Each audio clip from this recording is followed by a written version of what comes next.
Shalom. Shalom, shalom à tout le monde. Shalom à tous. Shalom, shalom. Beauté, Nabino Banso. Shalom, shalom. Bandeko, shalom. J'espère que vous allez tous bien par la grâce de Dieu. Je suis très contente de vous voir. Voilà. Shalom, shalom, shalom. J'ai trouvé un tout petit endroit au calme pour pouvoir vous parler, comme je vous l'avais promis.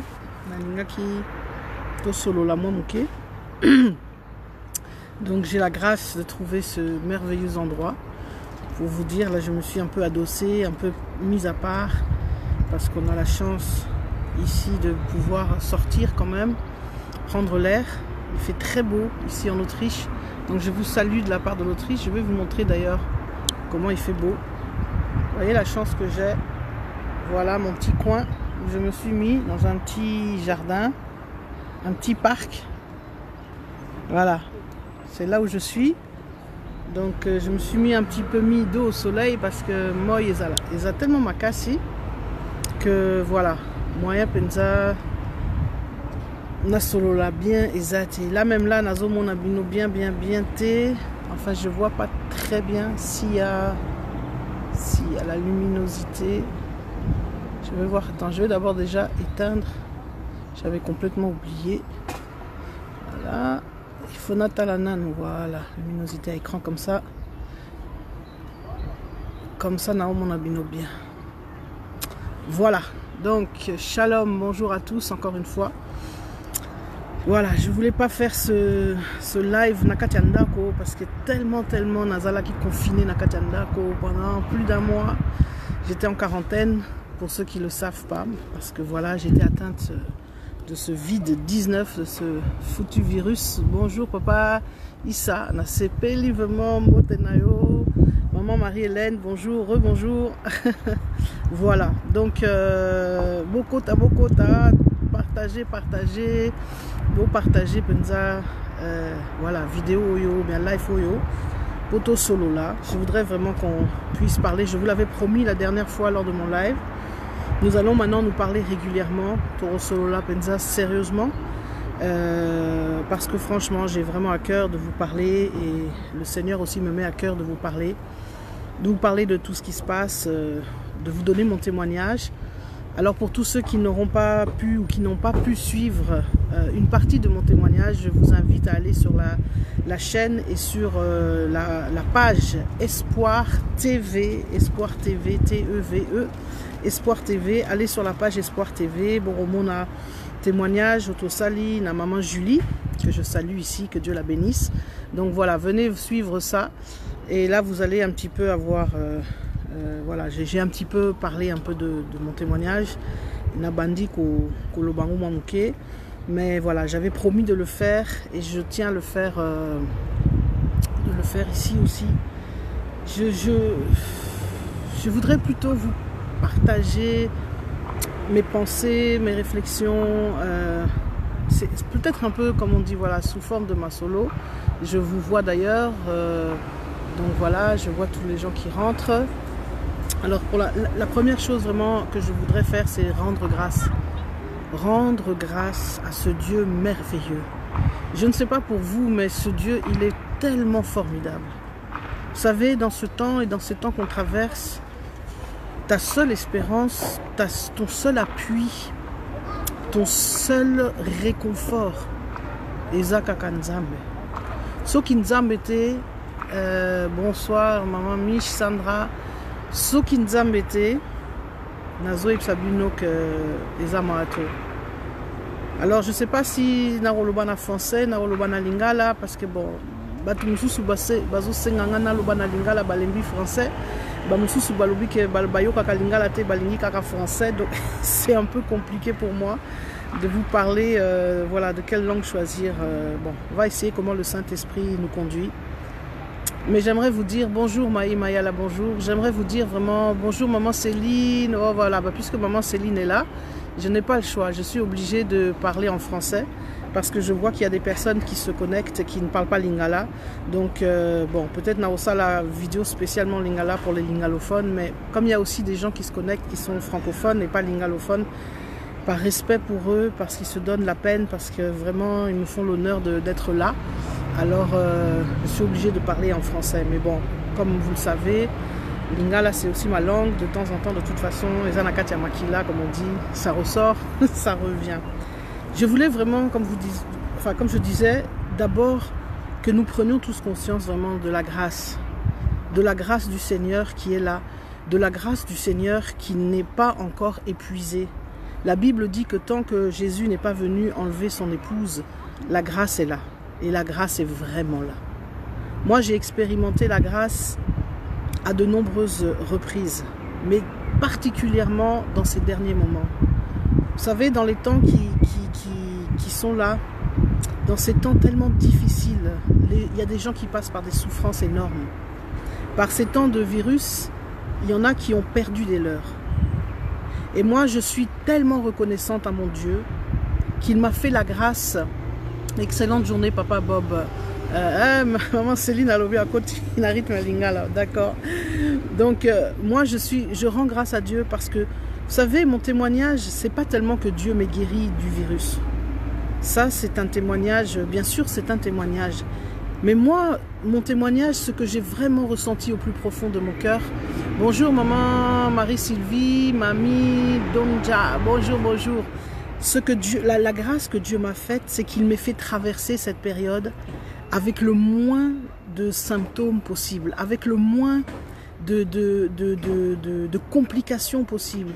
Vous savez, il faut réellement réaliser la grâce que Dieu nous fait. Moi, je ne suis plus toute jeune. Je fais partie, bon, je ne suis pas encore dans la population des plus de 60 ans, mais pas loin, puisque j'ai eu 50 ans cette année, comme tous ceux qui me suivent le savent. Donc, je suis plus, comme on dit, dans la population la plus jeune. Je ne suis pas encore dans la population âgée.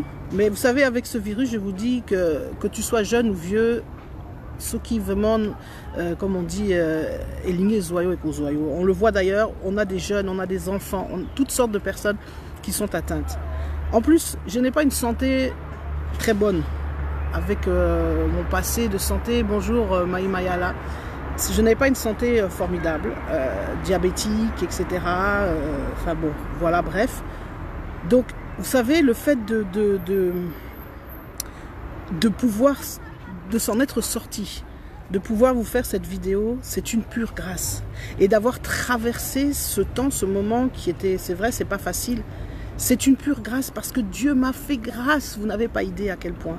Dieu m'a vraiment fait grâce. Et je voudrais que nous prenions tous conscience. Trop d'entre nous peut-être ne prennent pas conscience de ce qui est en train de se passer ou de ce qui se passe. On en prend conscience souvent quand c'est trop tard. Bonjour François, bonjour. On en prend conscience quand les choses... oh, papa, la sens, Marcel, papa, la sens... En tout cas, on a s'appelé à trop, en forme. Je voudrais vraiment qu'on se conscientise que, vous savez, ce qui se passe, ce n'est pas un hasard. Pour nous qui croyons, pour nous qui sommes, comme on dit, nés de nouveau, enfants du roi des rois, de ce Seigneur magnifique, de ce Jésus que j'aime par-dessus tout, nous savons que tout ce qui est en train de se passer n'est pas un hasard. Mais je voudrais vraiment qu'on prenne conscience de la grandeur, de la bonté du Seigneur. Alors, je ne vais pas répéter ce que je disais dans mon témoignage sur Espoir TV. Comme je vous disais, pour tous ceux qui voudraient suivre le témoignage, ils peuvent aller sur Espoir TV, la page d'Espoir TV. Mais je voudrais relever comme ça quelques points. Le premier point, c'est comme je disais, la grâce. La grâce de Dieu. C'est qui suis-je moi? Qui suis-je? Franchement, qui suis-je moi pour que Dieu m'ait fait cette grâce? Pourquoi mon voisin, ma voisine a eu grâce ou anaté? Comme j'ai dit, n'a pas virus soyo ba mususu ba koufi. Ba mususu kutu ba koufi. Non, certains même on comprend même pas comme on dit, ils n'ont rien fait et zu bango ba koufi. Mais à moi Dieu m'a fait la grâce. Alors, je voudrais que vous tous qui regardez, vous réalisez aussi la grâce que vous avez. Certains n'ont même pas été infectés, certains jusqu'à maintenant n'ont rien eu et gloire à Dieu. C'est une immense grâce. Ça pouvait tomber sur vous comme c'est tombé sur moi. mais dans la bonté infinie, dans la grâce de Dieu. Peut-être parce que, c'est vrai, on ne sait pas comprendre. Moi je ne cherche pas à comprendre. La Bible dit, il ne faut pas non plus chercher à tout savoir. Pourquoi Dieu m'a fait grâce? C'est une question qui restera toujours sans réponse. Bonjour Judith, bonjour Jonathan, bonjour à tous. Pourquoi Dieu m'a fait grâce? Peut-être parce que j'ai 2 enfants, comme je dis, encore jeunes, qui ont 12 et 10 ans, et que je suis seule à m'en occuper, n'ayant personne, absolument personne à qui je peux recourir ici, parce que ma famille fait partie des populations. Ma famille, comme on dit, est âgée, et j'ai que ma mère, mes tantes, qui ont plus de 70 ans, et donc elles font partie des populations à risque. Elles ne peuvent pas s'occuper de mes enfants s'il m'arrive quelque chose. Peut-être est-ce pour ça, peut-être autre chose, je n'en sais rien. Mais vous savez, ce que je veux vous dire, c'est que Dieu fait grâce. Et que si Dieu a permis, parce que ce qui s'est passé, il faut comprendre que ce virus, moi je préfère pas l'aborder sur le plan physique, parce qu'on en parle beaucoup, on parle, et certains disent des choses justes, d'autres disent des choses fausses, etc. Il y a de tout, ça crée même des débats. Moi je vais en parler sur le plan spirituel. Ce virus, comme je le disais, ce n'est pas un hasard. Et Loko Eleki, ce n'est pas un hasard. Et si Dieu a permis ça, ce n'est pas un hasard. Bonjour, Papa Lambert. Bonjour, bonjour, bonjour, Maman Estelle. Bonjour. Oui, merci, Maman Estelle. Oui, Dieu m'a guéri. Mais vous savez, quand vous passez par ce genre de choses, ça vous rend, comment dirais-je, extrêmement humble, extrêmement... Comme disait le pasteur, mon pasteur, le pasteur Samuel Peter Schmidt, de La Porte Ouverte, l'a si bien dit dans sa dernière interview. Vous réalisez, vous savez, quand on réalise la grâce de Dieu, je vous assure que ça transforme et ça change votre vie. Et beaucoup de chrétiens parmi nous, on était un peu, je crois, on s'était perdus. Il faut dire les choses telles qu'elles sont. Et comme je disais, c'est une des raisons pour lesquelles Dieu, je pense qu'à travers ce qui s'est passé, il est en train d'interpeller l'Église, son Église, nous tous, à revenir au premier amour. Vous savez, on s'était perdus. On s'était tellement perdus au travers de choses comme, enfin je veux dire, s'attachant simplement au bien terrestre. Soyons sincères, soyons francs entre nous. Bonjour maman Bijou. Bonjour, bonjour, bonjour. Bonjour Brigitte. Bonjour. Vraiment, oui Brigitte, gloire à Dieu. Mais vous savez, moi je ne m'estime même pas, je ne m'estime pas une miraculée. Parce que pour moi, une miraculée, un miraculé, c'est quelqu'un qui était dans le coma. Ceux qui sont sous les respirateurs et que Dieu rappelle à la vie, ce sont des vrais miraculés. Moi, c'est simplement la grâce. Dieu m'a fait grâce. Dieu a étendu sa main pendant tout ce temps.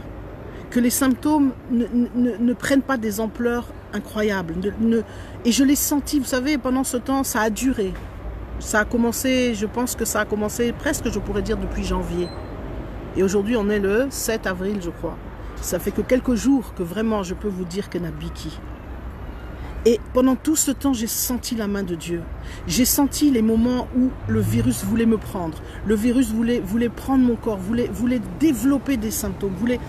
J'ai vraiment senti, je sais, ça vous paraîtra peut-être fou. Peut-être Bozo Kanissa, que je ne sais pas, Nazo, Nameli Diambate. Si je suis ivre, c'est du Saint-Esprit.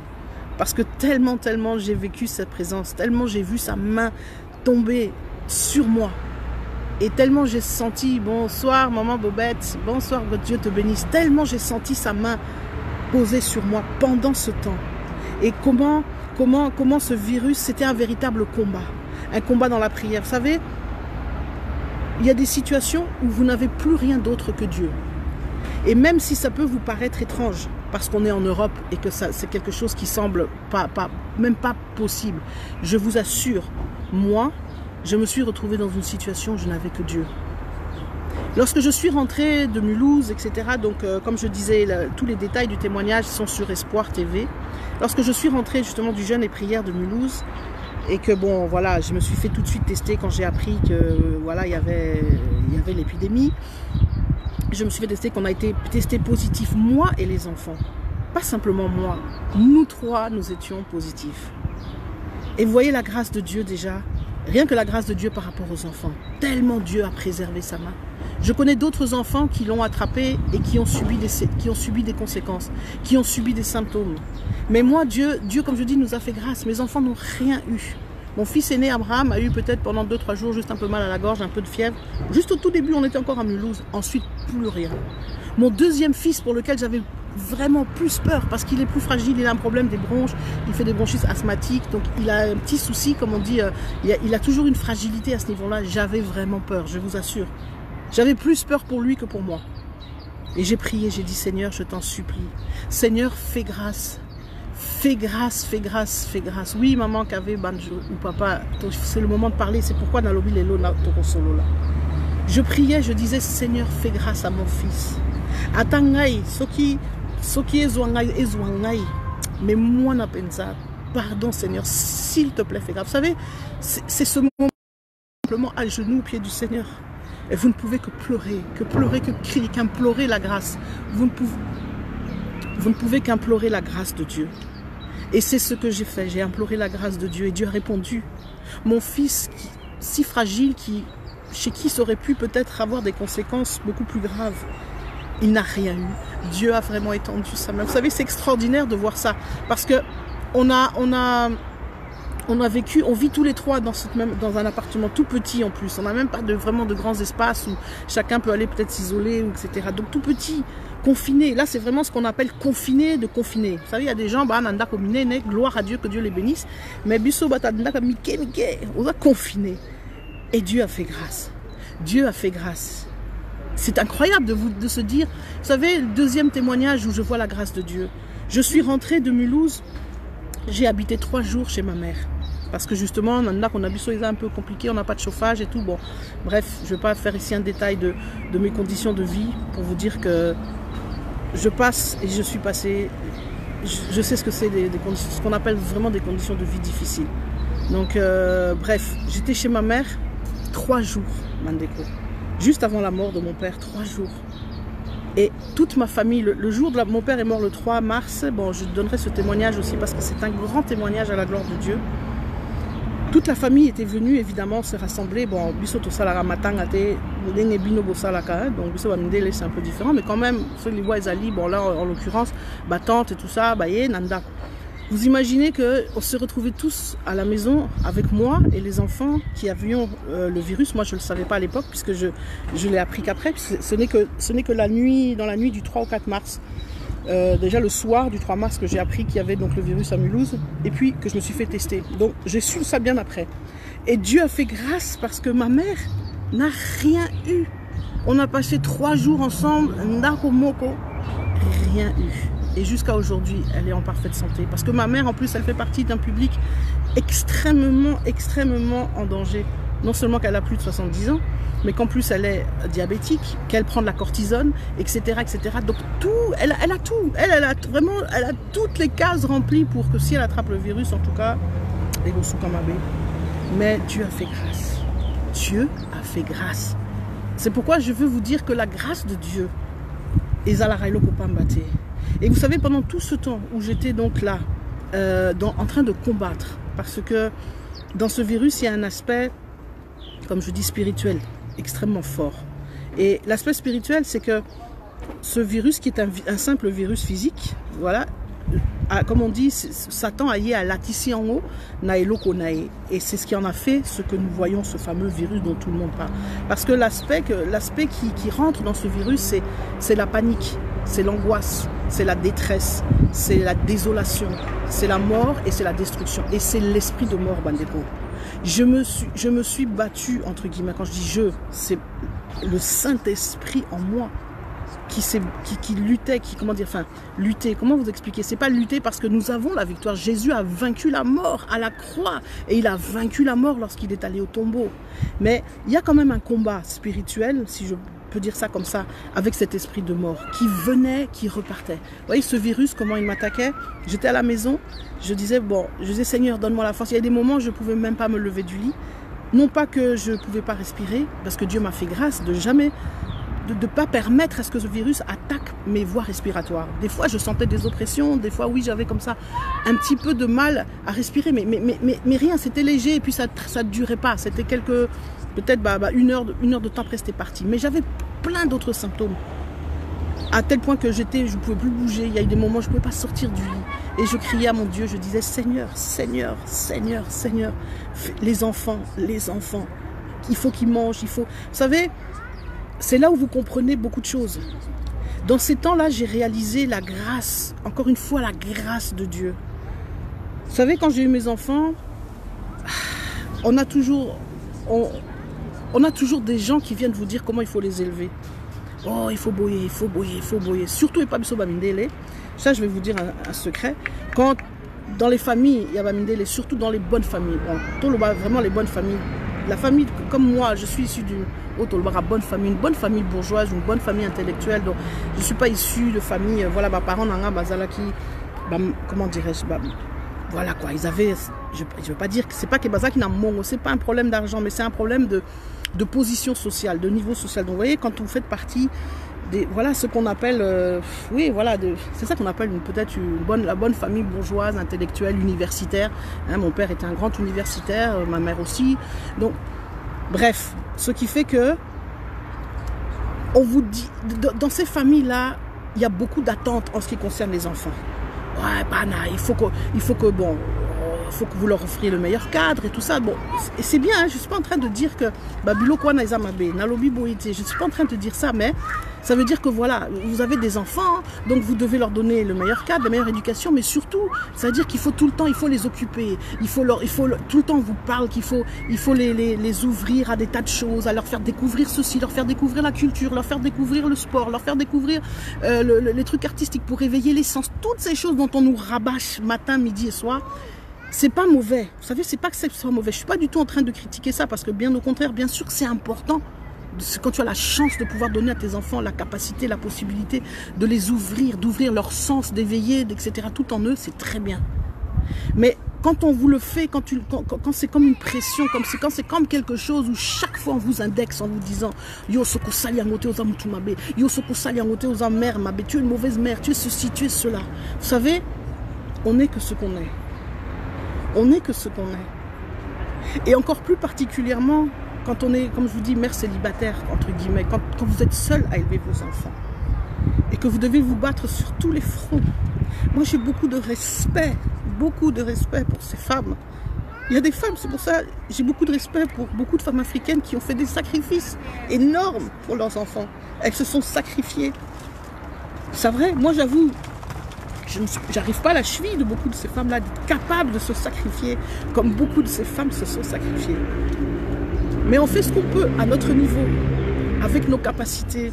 Et qu'en plus, vous savez, quand tout va mal, quand tout s'écroule, votre santé va mal, votre vie spirituelle va mal, votre vie financière, n'en parlons même pas, tout s'écroule, vous êtes, comme on dit, par terre. Vous devez essayer de survivre, vous devez quand même avancer. Vous faites ce que vous pouvez. Et quand là, vous avez une pression constamment, où on vous dit constamment, oui, il faut faire ceci, allez, il faut aller avec les enfants là, il faut les bouger, va au théâtre, va au musée, va au parc, va ceci, il faut qu'ils aillent au ski, il faut qu'ils aillent faire ce bon, sans parler de tout ce qu'il faut leur faire faire comme activité qui demande de l'argent. Quand tu l'as pas, tu fais quoi? Alors, vous voyez, c'est terrible. Et c'est ça, moi, j'ai pas pu, j'avoue, et ça m'a créé tellement de problèmes, et ça continue à me créer des problèmes dans ma famille. Bato belé na famille nanga kutu ba résister nga balobi oh yosa mère indigne parce que bango kutu ils viennent, ils te montrent leur exemple, ils sont fiers de te montrer comment eux ils font bien avec leur famille, comment eux ils font tout et comment eux voilà l'enfant il fait ci, il va là, il part en centre de, il va au ski, il va je sais pas où, il va en colonie, il va ceci, il va cela, il va au cours de danse, il va au cours de musique, il va au cours de théâtre, il va ceci, etc. Et en plus pour ne pas faciliter les choses, j'ai mis mes enfants dans un environnement, c'est vrai, je me suis dit, au départ, pour moi, la chose la plus importante dans ma vie, c'était la formation, l'instruction, la formation intellectuelle. Je me suis dit, Dieu te ramasse, Dieu te donne une claque pour te montrer que toutes les fondations sur lesquelles tu avais bâti, si tu ne bâtis pas sur la parole de Dieu, je veux vous dire que toutes ces fondations sont nulles. Tu tapes à côté. Et moi, j'avais bâti sur cette fondation que, voilà, l'instruction. Parce que je venais d'une famille instruite, parce que j'ai fait des grandes études, parce que j'ai des, entre guillemets, enfin, des grands diplômes. Tout ça, ça veut rien dire aujourd'hui. Parce que tout ça, c'est rien. C'est zéro, Bandeko, c'est zéro. Et donc, pour moi, je dis pour mes enfants, fallait nature, on a cadre, wana. N'a pas la meilleure possibilité. Donc, voilà pourquoi c'était important pour moi que je les mette au lycée français. Parce que moi-même, étant un produit de ça, je me suis dit, voilà. Mais tout ça, vous voyez, c'est un environnement aussi. Vous savez, mettre ses enfants au lycée, c'est bien, c'est vrai. Mais il faut voir qu'il y a une vie qui va avec. Et quand tu ne peux pas mener la vie qui va avec, Bandeko, et c'est les souffrances qui viennent encore en plus, inutiles. Parce que, vous savez, aujourd'hui, je réalise que tout est la grâce de Dieu. Vous savez, vous pouvez mettre un enfant dans l'école, peut-être l'école la plus, je sais pas moi, qui a la plus mauvaise réputation du quartier. Mais si Dieu veille sur votre enfant, si vous êtes connecté à ce Jésus, si vous avez une relation forte, si votre enfant est sous la protection divine, vous vous en sortirez même s'il est dans l'école du quartier. Donc, il y a un à comprendre, ça m'a fait réaliser que pendant des années, je souffrais parce que justement, j'avais cette pression que non, Yosa, tu n'es pas une bonne mère, parce que tu ne fais pas ceci, parce que tu ne fais pas ça, parce que tu ne fais pas ça pour tes enfants. Toute ma famille qui se pavane pour se montrer que, oh voilà, quand je vois, la bande de Konanga et surtout, oh, Yosa, en Irlande, maman, nanga, vie, moko, yarosaranate, tout ça. Et tout le temps, tu sais, ce sont des choses, on te le fait sentir. Pas d'une manière... Je préférais même presque quelqu'un qui me dirait directement en face « Ah, Yosa, mauvaise mère » ou qui je sais pas moi, qui me disent profondément ce qu'ils pensent, que ces choses cachées, gardées en soi, c'est des insinuations, mais tu les sens, et puis bon, voilà. Et vous voyez aujourd'hui, pourquoi je vous dis je rends grâce à Dieu? Parce que cette manière que moi j'avais de faire avec mes enfants, avec les moyens du bord, des fois, combien de fois je n'ai pas pleuré aussi, je dis Seigneur, vraiment je te demande pardon, je voudrais tellement faire pour mes enfants. Mais j'étais incapable, j'arrivais pas, j'avais pas la force. Et bien cette vie de rester à la maison, de laisser les enfants, voilà, ils sont tout le temps à la maison, tu les laisses regarder le téléphone, etc. ou bien la télé, parce que, voilà, aux okokati. Et bien aujourd'hui, cette chose qui était considérée comme un mal, comme étant elokomabé, comme étant surtout pas à faire, à imiter, cette chose aujourd'hui m'a sauvé la vie. Parce que dans ces moments de confinement où j'étais toute seule, si j'avais eu des enfants comme ceux de mes frères ou comme ceux de mes cousines ou je ne sais quoi, ces enfants qui sont habitués à faire des activités du matin jusqu'au soir, à sortir, à aller de droite à gauche, à aller dans des musées, dans des expositions, dans des je ne sais pas quoi, dans tout ce que vous voulez, donc à être constamment, en allemand il y a un mot qui dit gefördert, donc qui sont constamment, on les pousse toujours à, comment dirais-je, à faire quelque chose. Vous voyez, ces enfants ils sont constamment en besoin. Eh bien, je rends grâce à Dieu parce que si j'avais eu ce genre d'enfant-là, nous n'aurions pas survécu. Nous n'aurions pas survécu à la quarantaine. Comment aurais-je pu répondre à ces besoins, moi, alité sur un lit? Vous imaginez être enfermé entre quatre murs? On a combien? 59 mètres carrés, voilà, chez nous, enfermé avec des enfants qui sont incapables de rester dans leur chambre ou de rester à ne rien faire pendant toute une journée, mais c'était impossible. Et c'est là aujourd'hui où la chose qui était décriée, la chose qui était considérée comme le mal, qui était considérée où on me traitait, on me rejetait de toutes les manières possibles, aujourd'hui c'est une grâce.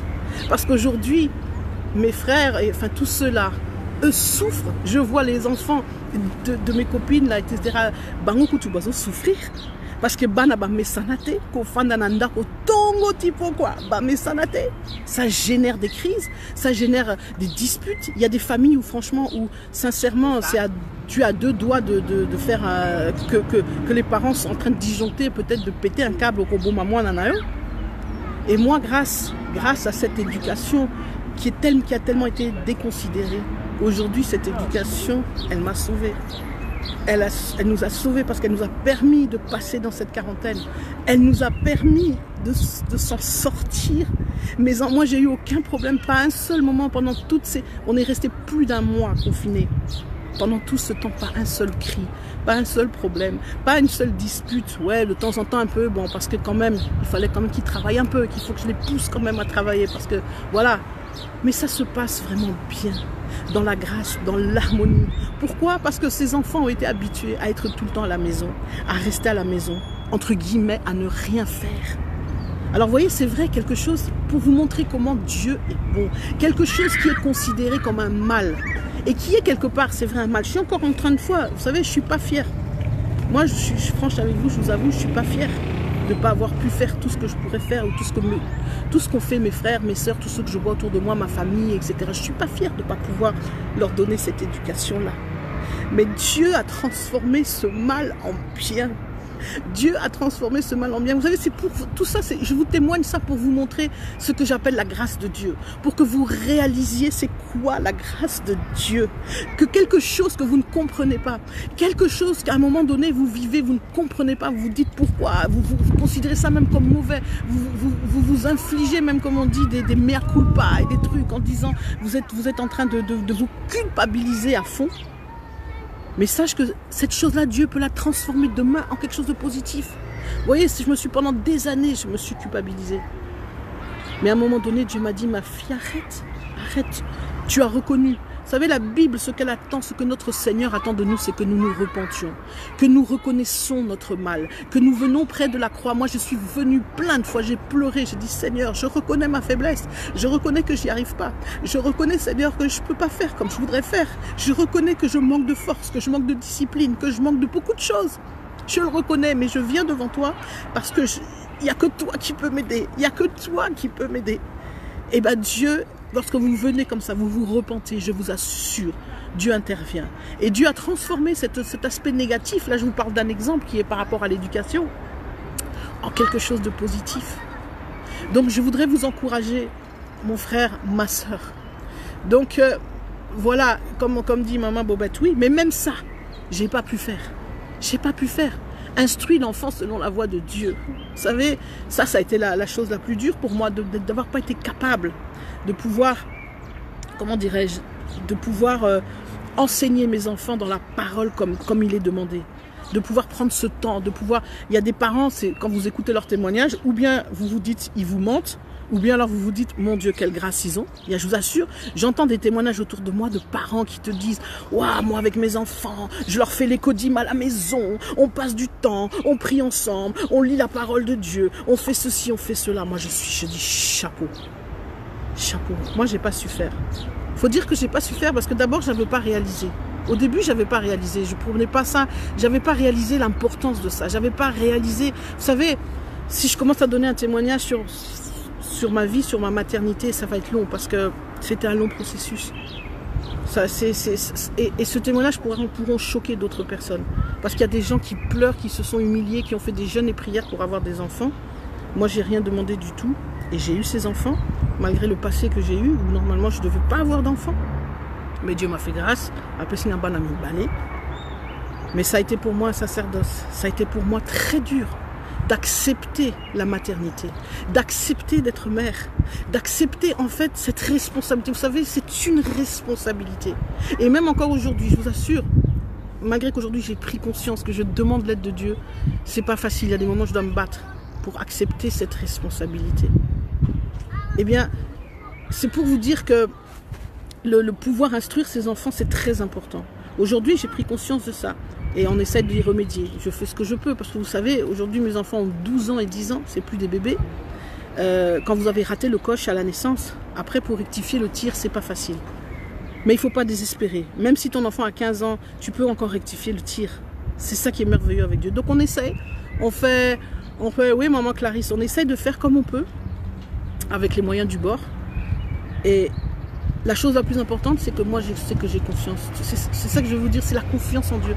Il faut vraiment arriver à un point, vous savez, quand Dieu vous transforme ou bien vous travaille au point que moi j'appelle ça le point de non-retour. Vous n'avez plus aucune autre solution que Dieu. Donc, surtout, plus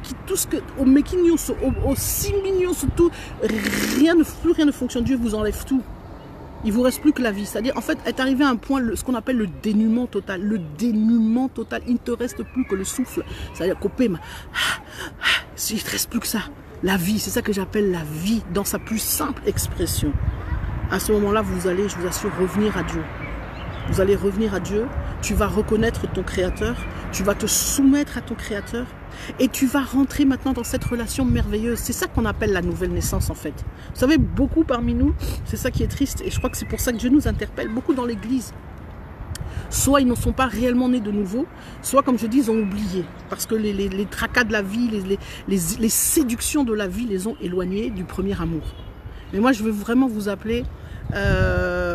merci beaucoup hein, Pauline, je vois beaucoup de témoignages, j'ai pas le temps de tout lire, mais merci. Je veux vraiment vous exhorter à revenir à ce Dieu-là. Parce que c'est lui. Vous savez, à partir du moment qu'aujourd'hui, je suis dans une paix, vous n'avez pas idée.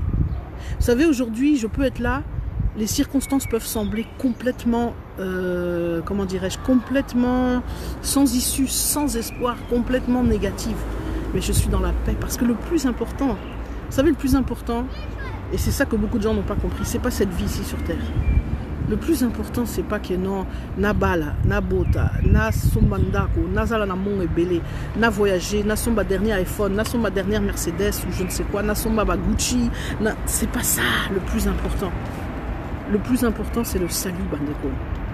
Et vous savez, quand avec la mort de mon père, bon, j'ai réalisé beaucoup de choses. Je reviendrai sur ça, je ferai une vidéo sur ce témoignage-là aussi. Osons réaliser que la chose la plus importante est Zali Vi Nzambe. Et quand tu commences à te remettre dans les mains de ton Dieu, tu es dans une paix parce que tu sais que tu es en sécurité. Et que tu sais que ton Père est là. Ce Dieu qui a tout créé, que là, voyez, je vois le ciel bleu, je vois les arbres, je vois le vert, je vois ce soleil. C'est Dieu, c'est mon Père qui a tout créé. Ce Père, comme il est dit dans Matthieu, si Dieu prend soin des oiseaux, il prend soin des fleurs, comme la fleur de lys qu'il a habillée, comme il dit, de cette magnifique parure, il prend soin de toute sa création. À plus forte raison, la créature la plus importante pour Dieu, qui est nous, qui sommes les êtres humains. Comment ne va-t-il pas prendre soin de nous? Et la Bible dit que si tu fais de Dieu ton refuge, si tu fais de Dieu ta forteresse, ton roc, ton appui, il va veiller sur toi. Peu importe les circonstances, peu importe si tu ne vois pas demain, peu importe si tu te dis, mon Dieu, je ne sais pas comment je vais payer, mon Dieu, je suis à 2 doigts d'être expulsé de chez moi, mon Dieu, je ne sais pas, peu importe ça, au commun à la main de Dieu. Dieu a dit qu'il ne te laissera jamais. Vous savez, la Bible dit que Dieu pourvoira toujours à nos besoins. Et j'aimerais qu'on réfléchisse sur ce qu'est le besoin. Beaucoup de gens ne comprennent pas ce passage. Ils pensent que, oh voilà, est-ce que le besoin, ce n'est pas ce que toi tu désires? Toi, tu désires par exemple une grande maison. C'est pas mauvais, c'est pas un péché de désirer une grande maison. Mais est-ce réellement ton besoin? Dieu ne l'exaucera pas. Forcément, il peut l'exaucer. Gloire à Dieu s'il te donne une grande maison. Gloire à Dieu. Mais Dieu, la Bible te promet que Dieu va exaucer les besoins, pas les désirs, pas le superflu. Par exemple, vous savez, j'avais ce témoignage une fois, j'avais besoin d'une voiture, vraiment j'avais besoin d'une voiture. Et j'ai dit à Dieu, j'ai besoin d'une voiture. Mais moi, c'est vrai que dans ma tête, une voiture, je voulais une belle voiture. C'est normal, on est tous, je suis comme vous tous, on est humains. Et puis tu as envie de voir une belle voiture, tu as envie de marcher avec une voiture neuve, etc. Il y a autant la voiture à bien. Même pas tellement pour montrer, ce n'est même pas pour le matu vu. Moi, gloire à Dieu, merci que Dieu m'ait préservé de ces choses-là. Mais simplement, j'avais envie d'une belle voiture. Mais si je vous témoigne la voiture que Dieu m'a donnée, mais ça c'est le diable. Non. Le besoin. La voiture, elle avait 4 roues, elle fonctionnait, elle marchait. Mais c'était pas, voilà, mais c'était une voiture, il y a simple, il y a pamba, il y a une vieille voiture, donc voilà quoi, sans confort, sans luxe. Mais ça me permettait de me déplacer d'un point A à un point B. C'est ça le besoin. Donc la Bible sait ce que tu as besoin et la Bible dit qu'elle va toujours veiller à tes besoins. Donc c'est ça qu'il faut qu'on comprenne, Bandeko, que tu n'as pas besoin de te faire du souci. Dieu ne permettra pas que... Comme on dit d'ailleurs que tu... Bon, d'abord même, bon, par rapport à la tentation et tout ça, bon, ça c'est encore un autre sujet. Mais Dieu ne permettra pas que tu vas te retrouver dans des situations où vraiment tes besoins sont en danger. Moi, je vous assure, j'ai vécu beaucoup de choses très difficiles. Mais toujours, j'ai jamais manqué à manger. Malgré que parfois, il y a des jours, tozolia kaka 1 fois par jour. Même si ça peut paraître bizarre, ah, napoto, orolia 1 fois par jour. Oui, quand je vois la vie, il y a ma cousine dont les enfants de mon frère, on va aller à 3 fois par jour, petit déjeuner, repas de midi, repas du soir, et bon, et bien manger quoi, comme on dit, ce sont des Français, hein. Bon, vous savez, les Français, chez eux c'est sacré hein, de manger le repas. Mais ça n'arrête moi à petit déjeuner, et puis barolia 1 fois par jour. On pourrait dire, franchement, c'est là où je dis, ils sont congolais. Parce que dans Mbokapé, c'est souvent comme ça. Et encore au pays, ceux qui mangent même 1 fois par jour, c'est une grâce. Avec les situations actuelles, il y en a qui ne mangent même pas. Donc vous voyez, la Bible dit que les besoins. Mais comme j'ai dit, on n'a jamais manqué. Taulier, Banananga n'ont jamais manqué de quoi que ce soit. Ils n'ont jamais manqué de vêtements, ils n'ont jamais manqué... On a toujours eu, même dans les conditions compliquées, on a toujours eu un toit sur la tête. C'est ça qui... Ça veut dire les besoins. Oui, bien sûr que je rêverais d'avoir une belle maison. C'est bien sûr que j'aimerais avoir une belle maison avec un jardin. Mais ce qui Bible est lobby que n'a pas à toi sur la tête. On te donne un morceau de toi, que ce soit chez toi, chez quelqu'un, parce que quelqu'un t'héberge, parce que voilà, bozo cascadé, tout ça. Mais c'est un toit sur la tête. C'est encore mieux que d'être à la rue. Vous savez, il y a eu des moments à deux doigts, il y en a qui m'ont cicaté que bon, Nala là vraiment le banda. Mais après j'ai dit Seigneur, non, bana. S'il te plaît, non. Tu éviter le quoi pour na bana. Donc c'est pour vous dire que, vous savez, on ne rend pas assez grâce à Dieu. On ne rend pas assez grâce à Dieu pour tout ce qu'il fait, pour ses bienfaits, pour le souffle de vie qu'il te donne. Tous les matins, aux la Mukaïsa et sa grâce. On a trop couru après le matériel et on voulait ceci, et on voulait dire qu'on était des chrétiens. Ouais, moi je suis un chrétien, comme je suis une chrétienne, je suis l'enfant de Dieu, je suis la fille du roi des rois. Je dois montrer que, il faut Nalakissa, moi je peux que l'excellence, il faut ceci, il faut cela, il faut que j'ai la plus belle voiture, il faut que j'ai le plus beau mariage, il faut que j'ai, je sais pas moi. Non, relisez votre Bible, Bandeko, c'est pas ce que Dieu nous appelle. Vous savez, si Dieu te bénit, gloire à Dieu. Et moi, je suis la première. Quand j'entends des témoignages où Dieu a béni quelqu'un en surabondance, mais gloire à Dieu. Mais sache que s'il t'a béni aussi comme ça, c'est qu'il attend quelque chose. Il ne faut pas croire qu'Ezak a capable. Souvent, la Bible dit à celui à qui il est beaucoup donné, il sera beaucoup demandé. Donc, si Dieu te bénit en abondance, voire en surabondance, il y a un prix aussi à payer. Voilà, c'est pas pour rien, c'est pas pour toi. Si tu lis là, moi c'est ce qui m'a frappé, je suis en train de lire ma Bible, faire des études et de voir que toute ma Bible de A jusqu'à Z, l'objectif c'est pas soi, c'est le prochain. Quand Dieu chaque fois te donne quelque chose, c'est même les dons, vous voyez les dons que Dieu nous donne, don de prophétie, le don d'interprétation des langues, le don de guérison, tout ce qu'on voit. Mais c'est pas pour soi, c'est pour les autres, c'est pour édifier les autres. Donc de la même manière, si Dieu te bénit par exemple financièrement, yo quand c'est que qui nous a payé par exemple $1 million et zalika kapona yo moko pour que au sakana na ba million ana non, c'est parce qu'il attend de toi quelque chose. Donc vous voyez, tout réaliser que les choses qu'on a cherchées, les choses qu'on a prêchées parfois même dans nos églises et tout ça, il faut vraiment se repentir. Il faut se repentir. On a induit des gens en erreur. Donc tout c'est repentir. On a induit des gens en erreur avec cet évangile de la prospérité, avec cet évangile de... Non, on n'est rien, il faut qu'on revienne. Vous savez, c'est l'humilité, c'est le signe que Dieu envoie à l'église.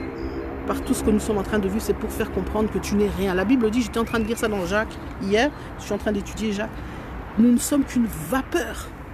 Et tous ceux qui ont perdu des êtres chers en ce moment réalisent ça. Nous ne sommes rien. Une vapeur, insignifiant. Qui sommes-nous? Relisez Job, où Dieu disait, qui es-tu toi Job? Étais-tu avec moi quand j'ai créé le monde, quand j'ai créé l'arbre, quand j'ai fait le ciel et la terre?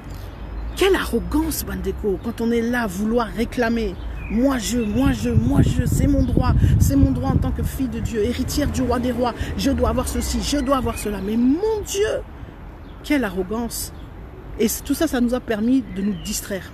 Et pendant ce temps-là, l'antéchrist est en train de se préparer.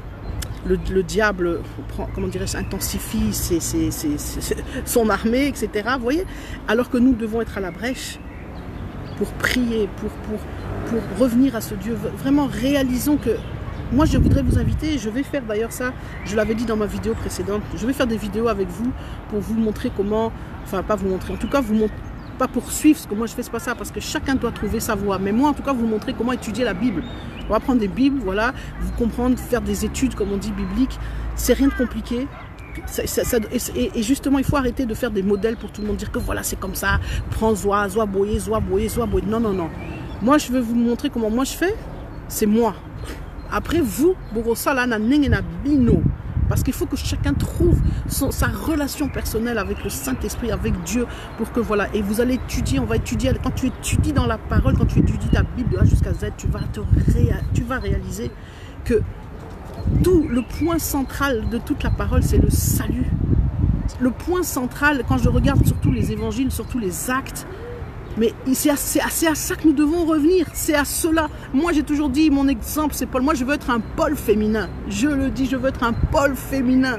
C'est à ces hommes-là qu'on doit ressembler. Et franchement, si vous regardez toutes ces personnes, tous ces chrétiens des premiers jours, eh bien, je vous assure, et que vous les comparez à nous, c'est tout l'opposé. Donc, quelque part, il faut s'interpeller. Il y a un problème, Bandeko, il y a un problème. Regarde ces chrétiens de la Bible des premiers temps. Ils mettaient même leurs biens en commun, ils vivaient ensemble. C'est tout l'inverse du chrétien que nous sommes devenus. Donc, ça doit nous interpeller que l'on revienne à ça. Que l'on réalise que le point focal, ce n'est pas notre vie ici sur terre. Le point focal, c'est le salut. C'est de nous amasser les richesses, c'est de nous amasser tout ça là-haut, dans le ciel. De vivre par rapport à ça, d'en arriver au point, vous savez, normalement, tout chrétien devrait arriver au point de dire que ma vie, comment dire, ma vie n'est rien. Ma vie ici sur terre, ça ne m'est rien. La mort, comme dit Paul, Paul dit, la mort m'est un gain. Mais franchement, vous pouvez faire le test, demander à 10 chrétiens qui est capable de pouvoir vraiment, vraiment penser cette phrase-là. Si vous trouvez une personne, en tout cas, vraiment, faites-moi signe. Je crois que Boza Mingité ou bien Baza Mingité, parce que, mais c'est ça, c'est à ça d'en arriver que ta propre vie ne représente plus rien. Parce que ce n'est plus, comme dit Paul, c'est plus toi qui vis, c'est Christ qui vit en toi.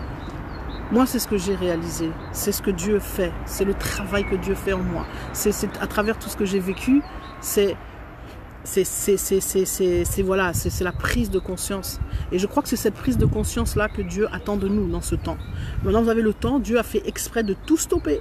Toute la terre est stoppée et mise à genoux pour que chacun de nous prenne ce temps de revenir en arrière, de rentrer en lui-même, de retrouver sa communion avec Dieu, de remettre des choses en règle. Et j'allais dire de remettre les bons fondements à leur place, les bonnes priorités, d'arrêter cette course effrénée au pouvoir, cette course effrénée au bien matériel. On est rentré, le monde est rentré dans l'église, on a laissé rentrer le monde dans l'église. Et voilà le résultat. Donc voilà un peu, Bandeko, ce que je voulais vous dire. Merci Nadine, Maman Benaka, parce que Dieu vous bénisse. Je vais le temps de regarder un peu tous vos commentaires après. Voilà ce que je voulais vous dire pour cette première fois, pour cette première vidéo. Partagez si vous... Je l'ai toujours dit, vous savez, je ne viens pas moi ici sur le net pour faire ni du buzz, ni des vues, ni me faire une carrière ou je ne sais quoi, j'en ai rien à foutre, excusez-moi ce langage-là. Je vous l'ai dit avant que je quitte Facebook et je le redis encore une fois. Moi, si je suis là, c'est chaque fois parce que Nzambe me pousse. C'est simplement sur instruction divine, entre guillemets. Parce qu'il y a un message que Dieu me met à cœur, parce qu'il y a quelque chose que Dieu me met à cœur et qu'il souhaite que je témoigne et que je partage ces choses. Encore plus maintenant, depuis que je suis revenue. Dieu, si j'ai quitté tout, c'est parce que Dieu m'avait dit, tu arrêtes, tu stoppes tout. Non pas que ce que je faisais était forcément mauvais, mais ce n'était pas ce que Dieu voulait avant tout. Et Dieu m'a dit, tu vas maintenant revenir, mais tu vas revenir avec le message focus sur Jésus, sur la parole de Dieu. Et le reste, tu laisses tomber. C'est pas que ce soit mauvais. Quand je faisais des émissions sur la musique congolaise, sur la richesse de la musique congolaise, ce n'est pas un péché, loin de là, ça fait partie, c'est de l'enrichissement culturel, comme on dit. Mais Dieu a dit, vous savez, on est dans ces temps où tout ça, c'est plus important. C'est plus important. On est maintenant arrivé dans ces derniers temps où vraiment la seule chose qui compte, c'est le spirituel. Tout le reste là, c'est secondaire. Je ne dis pas, encore une fois, je ne dis pas qu'Eza Mabé, je ne dis pas que c'est pas bien, que maintenant il faut arrêter de s'instruire. Mais il faut le faire avec la bonne optique. Pas comme moi je le faisais avant, tu le faisais parce que tu mettais l'intellect en premier, parce que l'intellect en fait était devenu ton Dieu. Mais tu le fais, comme on dit, avec cette intelligence renouvelée. Si aujourd'hui, je vais lire par exemple Descartes ou Pascal ou je ne sais quel grand philosophe, tu vas plus le lire. Tu vas le lire avec toujours l'objectif, la vision de Dieu pour réaliser peut-être, voilà, je sais pas moi, pour réaliser en fait combien la parole de Dieu est encore plus vraie que toutes ces philosophies, que ceci ou cela. Donc, vous savez, l'éducation, l'instruction spirituelle, c'est la chose la plus importante. C'est souvent ce qui a manqué dans nos églises. On a fait des suiveurs, on a créé des fanatiques, mais on n'a pas créé des disciples, comme j'aime à le dire. Des gens mûrs. Des gens qui grandissent dans la maturité spirituelle. On n'a pas fait des enseignements. C'est vrai, on a mis de côté, vous savez, l'intelligence, c'est un don de Dieu. C'est une grâce, c'est un don que Dieu a donné. Ce n'est pas pour qu'on le jette aux orties. Souvent dans les églises, on a considéré qu'être intelligent, se servir de l'intelligence, etc. Ils ont péché, ils ont mabé, il faut caca spirituel. C'est faux. Il faut que ceux qui sont intelligents l'utilisent dans le bon sens pour glorifier Dieu, pour rendre grâce et gloire à Dieu. Faire des études bibliques sur des sujets profonds.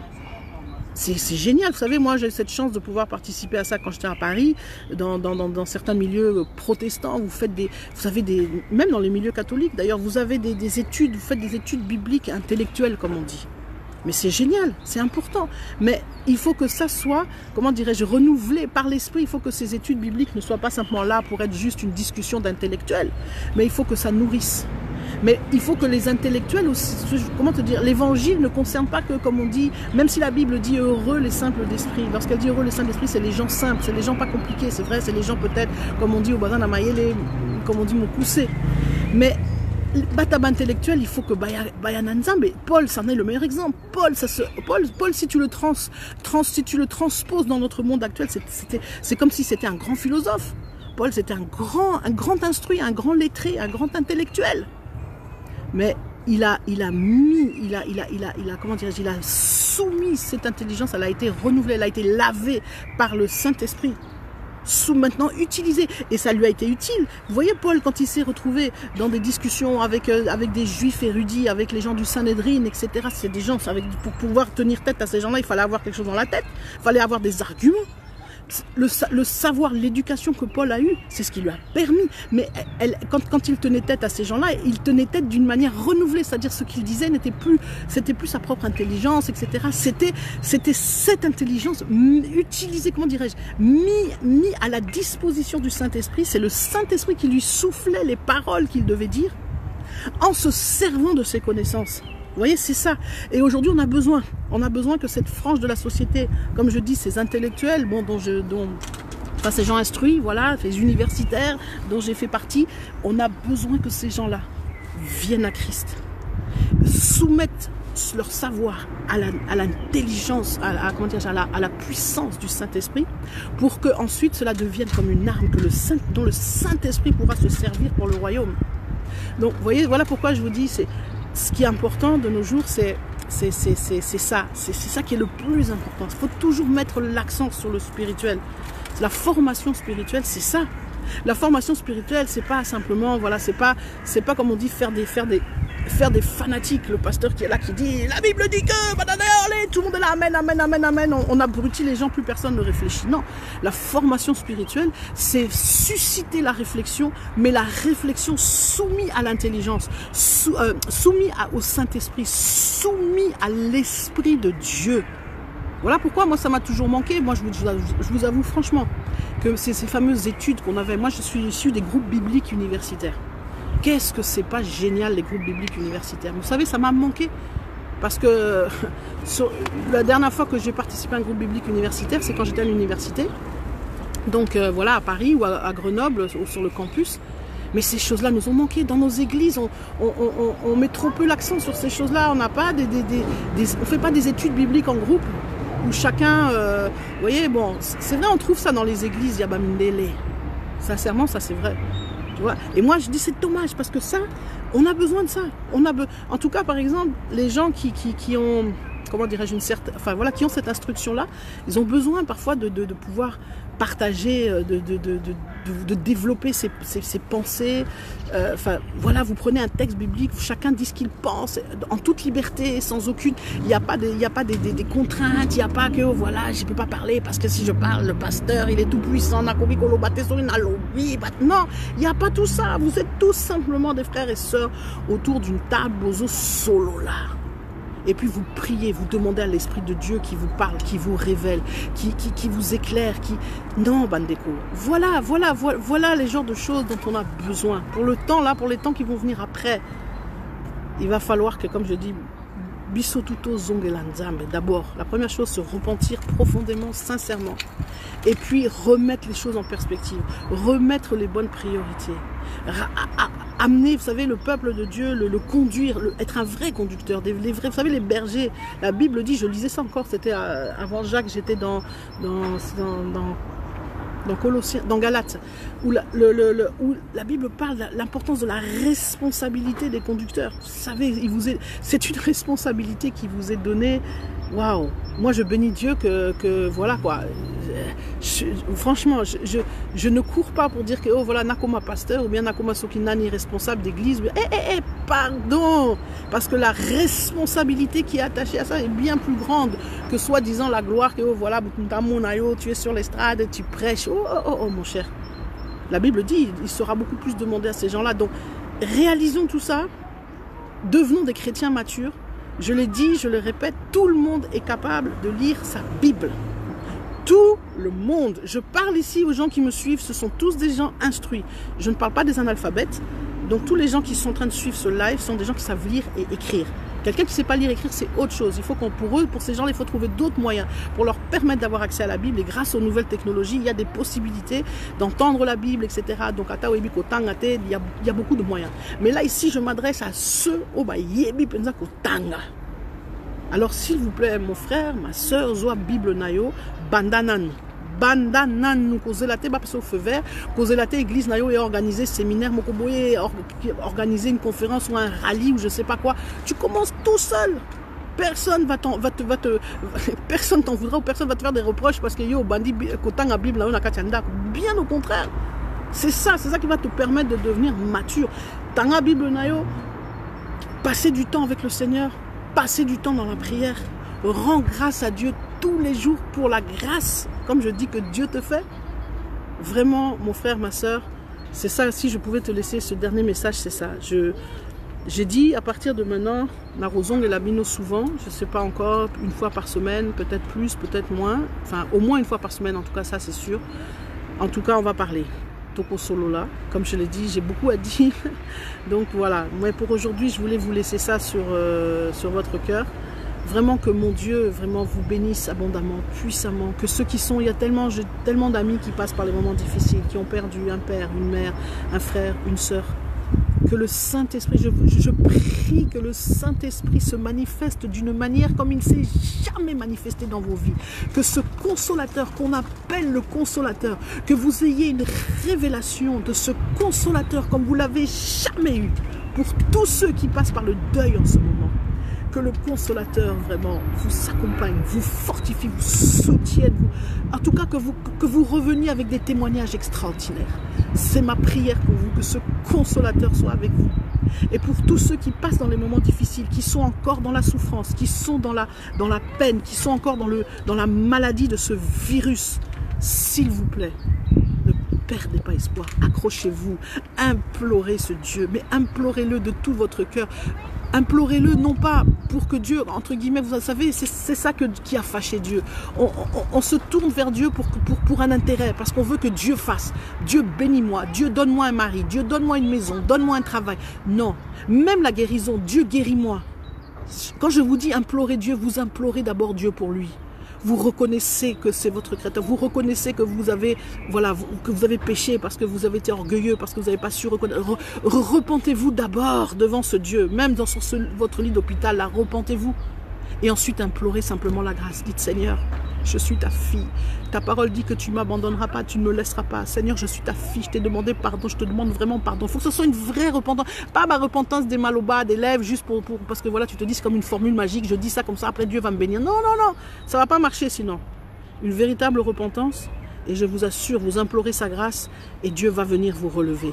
Dieu va venir vous soutenir. Dieu va venir vous guérir. Moi, je le crois, je le sais, je l'ai vu. Il y a eu des guérisons, on a des témoignages de guérison. De gens réellement qui ont été vraiment gravement malades et tout. Vous voyez, mon pasteur Sam, Dieu l'a préservé de la mort. Même s'il n'a pas encore fait son témoignage, mais il va le faire bientôt. Et il expliquera ce fameux jour où il y a eu ce shift. Il l'a annoncé dans son interview, mais il va en parler plus en détail. Ça peut vous arriver, je sais que ça peut t'arriver également à toi, parce que tu n'es pas différent du pasteur Sam ou du pasteur Mamadou Karambiri. Tu es une même créature, tu es pareil, tu es un enfant, une enfant de Dieu. Si tu t'es remis en règle avec ton Seigneur, si tu t'es repenti de tout ton cœur sincèrement, eh bien Dieu il t'aime autant qu'il aime le pasteur Sam, il t'aime autant qu'il aime le pasteur Karambiri, il t'aime autant qu'il aime tel ou tel pasteur, il t'aime autant de la même manière et il va veiller sur toi et que la main de Dieu soit sur toi. Je prie vraiment que la main de Dieu soit sur toi, que la protection divine t'accompagne, que la guérison soit ton partage au nom de Jésus. Seigneur, merci maintenant que toutes les personnes qui sont malades, que toutes celles qui souffrent, mon Dieu, mon roi, je prie pour cette personne, que tu les gardes, que tu les préserves, que tu les guérisses, que tu les ramènes, Seigneur, à la vie. Oh Dieu Tout-Puissant, j'implore l'esprit de vie maintenant. J'invoque cet esprit de vie sur chacun de mes frères et sœurs ici. J'invoque la vie maintenant en abondance. Merci Seigneur de faire grâce. Merci Seigneur vraiment de faire grâce parce que ta grâce n'a pas encore épuisée. Ta grâce n'est pas finie. Merci, merci, merci de faire grâce, Père éternel. Dans le nom de Jésus, vraiment. Ainsi, vraiment, j'ai prié. Merci Seigneur. Vraiment que toute la grâce et toute la gloire soit rendue à notre Dieu et que toute cette grâce vous accompagne, que mon Dieu, que j'aime tant, que la paix de ce Dieu, la paix que Dieu me donne, que cette paix soit votre partage. Je vous aime tous, je vous embrasse très fort. Je vous exhorte, s'il vous plaît, vous savez, tous ceux qui vont pas revenir à Dieu, tous ceux qui font encore les fiers, et il y en a, et qui se moquent, et qui plaisantent, et qui blaguent, et qui sont même méprisants. Vous savez, ces gens-là vont mal terminer. Ces gens-là vont, et ça me fait mal. J'invoque, je prie, je supplie Seigneur que fais leur grâce, qu'ils te connaissent, qui s'approchent de toi.